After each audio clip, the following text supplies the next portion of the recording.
Sa tindi ng init ng panahon, apektado ng kalusugan ng mga tao pati mga hayop. Sa Ilocos Norte, isang aso ang namatay dahil sa hinihinalang heat stroke.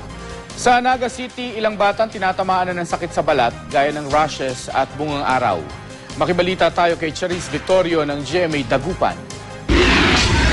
Halos araw-araw nang may nagpapakonsulta sa health center na ito sa Naga City. Karamihan sa kanila, mga bata at sanggol. Ang kanilang daing, ang sobrang pangangati dahil sa init ng panahon.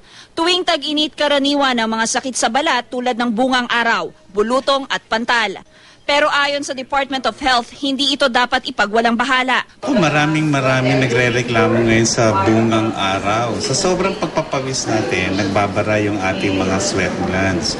Kasama na yung mga dumi, mga debris sa ating balat, nagbabara ngayon. Kaya nakakaroon dyan ng mga bungang araw na tinatawag. Makating-makati to, talagang kamot ang kamot. Yung iba nga napapansin ay palit tayo ng palit ng light clothing. Shower natin ng madalas. Para sa mga tinubuan ng bungang araw, pwedeng magpahid ng calamine lotion o pulbo. Maaari ring gumamit ng cornstarch o gawgaw. Hirap ding gumalaw ang mga hayop tuwing tag-init. Ang ilan sa mga ito, tinatamaan din ng sakit. Sa Lawag City, Ilocos Norte, isang aso ang namatay dahil sa hinihinalang heat stroke. Ayon sa nag-aalaga, bigla na lang nanamlay at nahirapang kumain ng aso hanggang sa bumagsak ito.